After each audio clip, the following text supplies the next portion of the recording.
அஞ்சலி, அஸ்வந்த், நீயா? நானே தான். ஆச்சரியமா இருக்கு. நீ எல்லாம் எங்களோட வீட்டுக்கு வரவே மாட்டியே. ஏன் அஞ்சலி, நான் வரக்கூடாதா? இல்ல, நீ ஒரு கூட்டத்துக்கே தலைவன். உன்னை தேடிதான் எல்லாரும் வருவாங்க. ஆனா நீ என்ன தேடி வந்திருக்க? நம்ம தலைவனா வரல அஞ்சலி, உன் ஃப்ரெண்டா தான் வந்திருக்க. என் பர்த்டேவை நீ எப்போ கொண்டாடினியோ அப்பவே நான் உன்னை புரிஞ்சுக்கிட்டேன் அஸ்வந்த். அப்ப இத்தனை நாளா நீ ஒரு எதிர தான் பார்த்துருக்க இல்ல? சேச்சே, அப்படியெல்லாம் இல்லடா. நீ என்னை கலாய்க்கும் போதெல்லாம் உன் மேல எனக்கு கோபம் வரும். ஆனா உன் காமெடி எனக்கு ரொம்ப பிடிக்கும்டா. அவ மொத்தத்துல என்ன ஒரு காமெடி பீஸ்னு சொல்ற? சேச்சே, நீ ஒரு காமெடி பீஸ் இல்ல, காமெடி கிங். நீ யாரையாவது நக்கல் அடிக்கிறப்போ நான் தூரமா நின்னு பார்த்து ரசிச்சு வயிறு குலுங்க சிரிச்சிட்டு இருப்பேன்டா. நிஜமாவா? நான் மட்டும் இல்லடா, நம்ம ஸ்கூல்ல நிறைய பேருக்கு உன் காமெடி தான் டைம் பாஸ். என் கூட சுத்திட்டு இருக்க பசங்கள சந்தோஷமா வச்சுக்க. அப்பப்ப ஏதோ நக்கல் பண்ணுவேன், அதுக்கு இவ்வளோ லைக்ஸ் இருக்குன்னு இப்போ நீ சொல்லுதான் எனக்கு தெரியுது. இப்பெல்லாம் நீ ரொம்ப டல் ஆயிட்ட. ஏன் லோ பேட்டரி காட்டுற? கரெக்ட் அஞ்சலி, நான் பார்க்குறவங்க அப்படிதான் சொல்கிறாங்க. என்ன பண்ணுறது, எங்கள் குடும்பத்தில் பிரச்சனை வந்து தலை வச்சு டான்ஸ் ஆடும்போது நான் எப்படி ஜாலியாக இருப்பேன் சொல்லு? பிரிஞ்சிருந்த குடும்பத்தை இப்பதான் ஒன்று சேர்த்துருக்க, அது ஜாலியான விஷயம் தானே. அதில் என்ன பிரச்சனை? பிரச்சனையா தான் அஞ்சலி. என்னடா சொல்ற? அஞ்சு மாதம் பெரியம்மான்னு எவ்வளோ கஷ்டப்பட்டு கண்டுபிடிச்சேன். காணாம போனவங்க திரும்ப கிடைச்சிட்டாங்க. அது எவ்வளோ சந்தோஷமான விஷயம். அது உனக்கு புரியுது, ஆனா எங்க வீட்டுல இருக்க மரமண்டைங்களுக்கு புரியலையே. யாரடா சொல்ற? எங்க அம்மாவும் பாட்டியும் தான். அஞ்சம்மா திரும்ப வந்தது எங்க அம்மாவுக்கு பாட்டியும் பிடிக்கல. தினமும் ஏதாவது சண்டை போட்டுக்கிட்டே இருக்காங்க. ஐயோ, நானே என்னால முடிஞ்ச வரைக்கும் சமாளிச்சு பார்த்துதான் சரி, ஆனா அவங்க பிரச்சனையை சால்வ் பண்ணவே முடியல. அப்பதான் ஓன் ஆப்க்கு வந்துச்சு. என்ன மாதிரி உனக்கும் 2 அம்மா தானே, அதான் நீ எப்படி சமாளிக்கிறேன்னு கேட்டுட்டு போலான்னு வந்தேன். நான் எங்கடா சமாளிக்கிறேன், அவங்க 2 பேரு தான் என்ன சமாளிக்கிறாங்க. ஒரு அம்மாயிட்ட பேசினா இன்னொரு அம்மாவுக்கு பொறாம வருது. அது ஏன்? பெத்த அம்மா எப்பவுமே கொஞ்சம் பொசிசிவா தான் இருப்பாங்க. நாம தான் அதை புரிஞ்சுக்கணும். பொசிசிவா இருந்தா பரவாயில்லையே, வீல் மாதிரி வந்து சொல்லிட்டு அடிக்கிறாங்களே. நீ தான் பெரிய முருக பக்தனாச்சே, அவங்க கிட்ட ஐடியா கேட்க வேண்டியது தானே. முருகோட ஐடியாலாம் பேசா ஒர்க் அவுட் ஆகலன்னு ரொம்ப பழைய பேட்டர்னா இருக்கு. அப்போ ஒன்று பண்ணுவோம், கிருஷ்ணரை கூப்பிட்டு பாப்போமா? பாலமுருகன் கூப்பிட்டா உடனே ஓடி வருவார். கிருஷ்ணர் கூப்பிட்டா அப்படி வருவாரா? குழந்தைங்கெல்லாம் மனசார வேண்டிக்கிட்டா எல்லா கடவுளும் கண்டிப்பா பூமிக்கு வருவாங்க. அப்போ okay, start the prayer.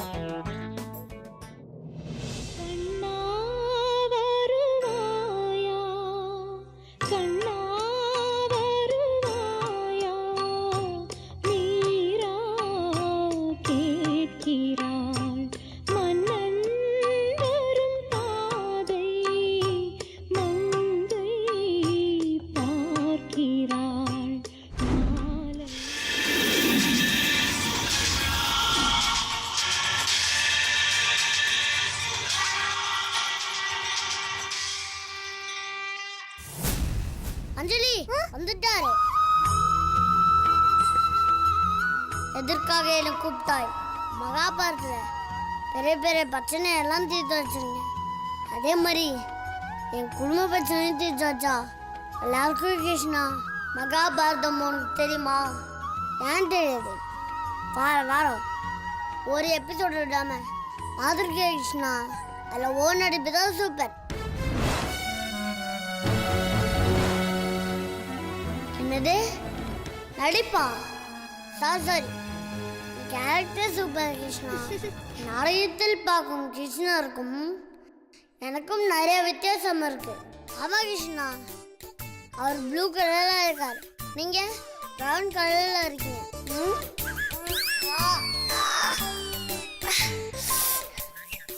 Krishna, அவர் இந்த வரல சக்கரை சூத்துவாரு, நீங்க மூக்க நோண்டிட்டு இருக்கீங்க. டேய், வரம் கொடுக்க வந்த சாமிய கலாய்க்கிற பாரு. கிருஷ்ண டென்ஷனே ஆயிட்டாரு. சாரி கிருஷ்ணா, ஏதோ தப்பு பேசியிருந்தா என்னை மன்னிச்சுக்கோங்க. நீ எதுவும் தப்பாக பேசவில்லை. தப்பான கிருஷ்ணரை அழைத்து விட்டாய். தப்பான கிருஷ்ணரா? ஆமாம், நீல வண்ணத்தில் நிற்காம சக்கரை சுற்றுபவன் நான் இல்லை, அவன் ஸ்ரீகிருஷ்ணன். அப்ப நீங்க? நான் பாலகிருஷ்ணன். அதான பார்த்தேன். நீ குட்டியா இருக்கும் போதே நான் நினைச்சேன். நீ சுட்டாக பேசும்போதே எனக்கு மிகவும் பிடிச்சிருக்குது. என்ன இது, கிருஷ்ணரெல்லாம் நம்மளுக்கு லைக் கொடுக்குறாரு. சரி, இப்போது கூறு உன் பிரச்சனை. என் பிரச்சனையை நானே சொல்லி சொல்லி ரொம்ப போர் அடிச்சு போச்சு கிருஷ்ணா. உனக்கு ஜிடிவி ஆன் பண்ணி தரேன், நீ ஏப்பார்.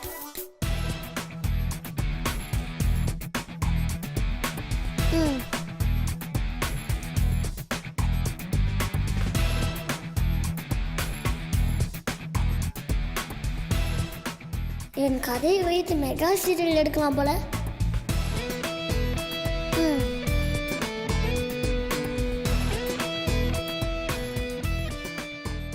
இப்போ சொல்லு கிருஷ்ணா, நான் என்ன பண்ணும்?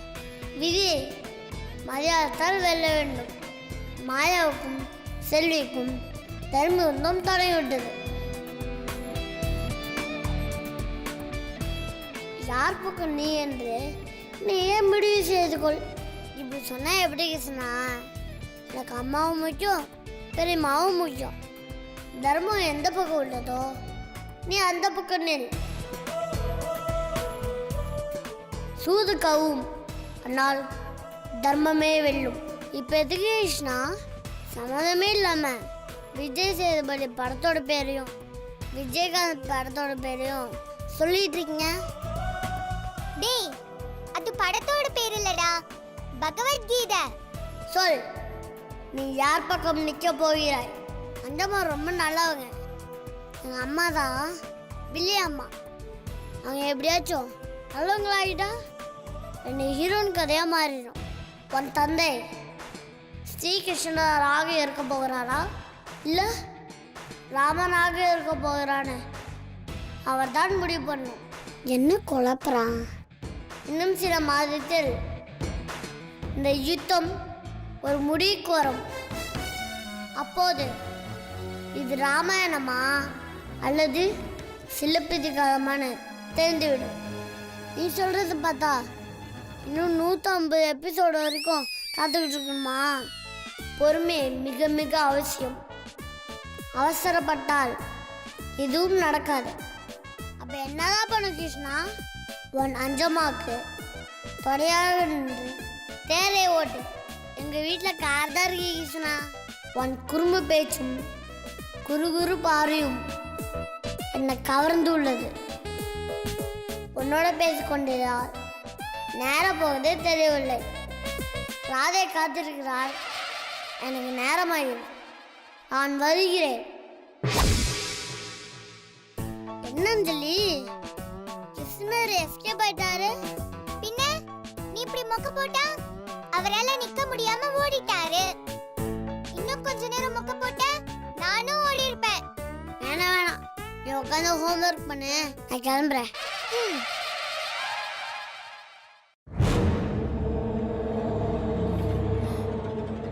இவ எதுக்கு யாருக்கும் தெரியாம சந்தோஷ் ரூமுக்கு போறா?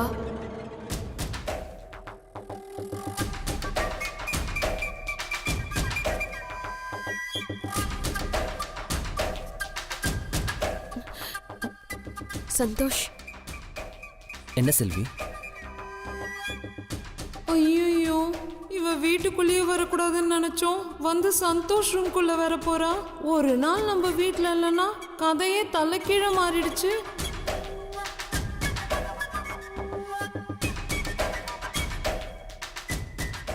என்ன செல்வி? நான் உன்கிட்ட ஒரு விஷயம் சொல்வேன், ஆனா அதை கேட்டு நீ கோவப்படக்கூடாது. நான் கோவப்படுற மாதிரி அப்படி என்ன விஷயம் சொல்ல போற?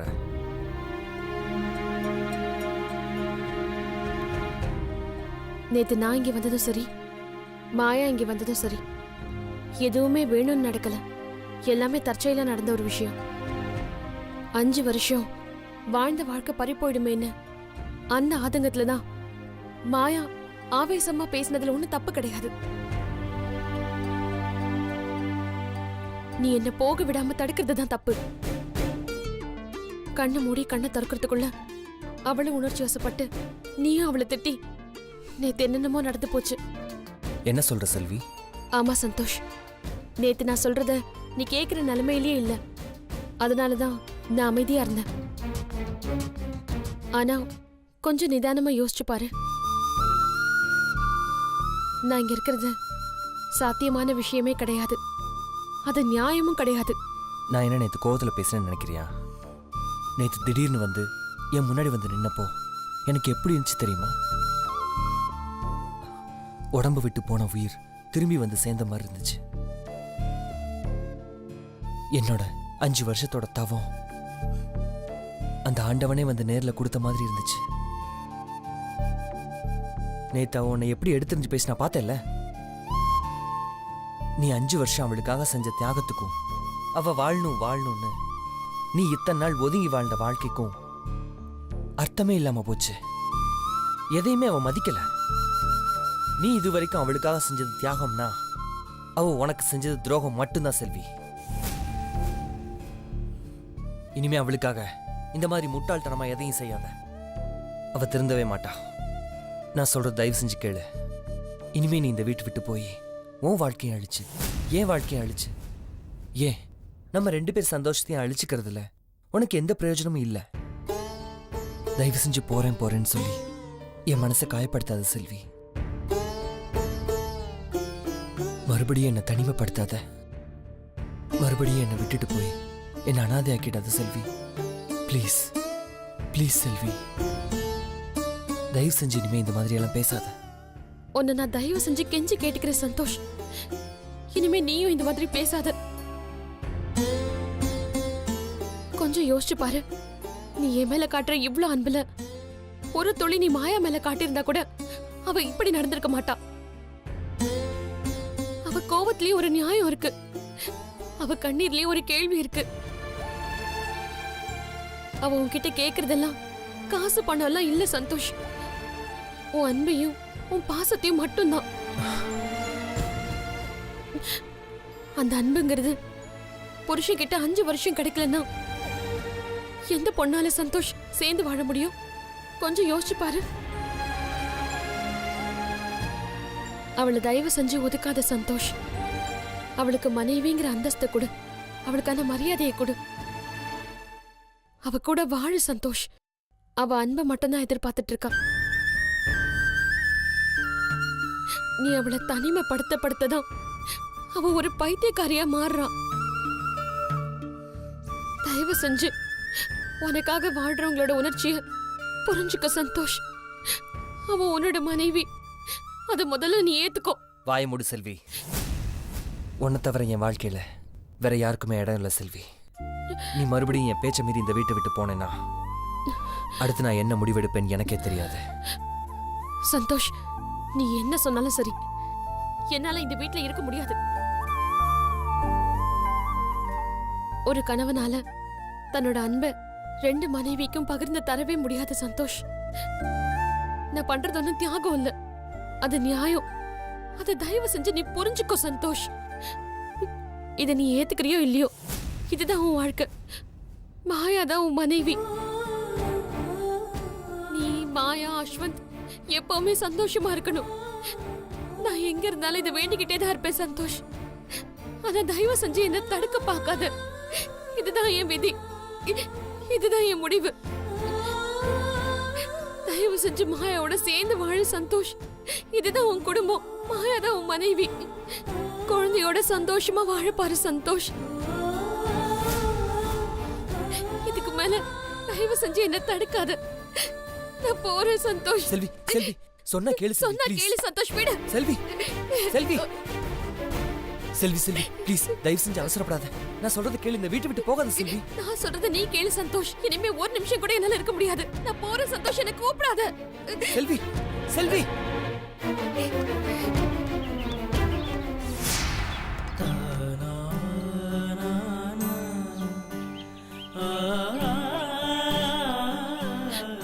மாயா, தயவு செஞ்சு சந்தோஷ் மேல கோவப்படாத. கொஞ்சம் பொறுமையாவே இரு. எல்லா பிரச்சனையும் சீக்கிரமாவே தீந்துரும். சீ, வாய மூட. நான் உன் வாழ்க்கைக்கு பிச்சை போடுறேன், தியாகம் பண்றேன்னு வெறுப்பேத்திட்டு இருக்க. நீ இருக்கிறதோ போறதோ என்ன எந்த வகையிலும் பாதிக்க போறதில்ல. நீ இருக்கிறதா இருந்தா இங்க இரு, இல்லனா உடனே போய் தொலை. அத பத்தி எனக்கு எந்த கவலையும் இல்ல. என் கண்ணு முன்னாடி நின்னுக்கிட்டு என் வாழ்க்கைக்கு பிச்சை போட்ட மாதிரி சீன் போட்டு என்ன வெறுப்பேத்திட்டு இருக்காத. நான் இனிமே உன் வாழ்க்கையில குறுக்க நிக்க மாட்டேன். நான் போறேன் மாயா. சொல்லிட்டே தான் இருக்கேன், ஆனா நீ போக மாட்டேங்கிறியே. அதான் போய் தொலையேன்றால, போய் தொலையேன். நல்லவ மாதிரி பெருசா வந்துட்டான்.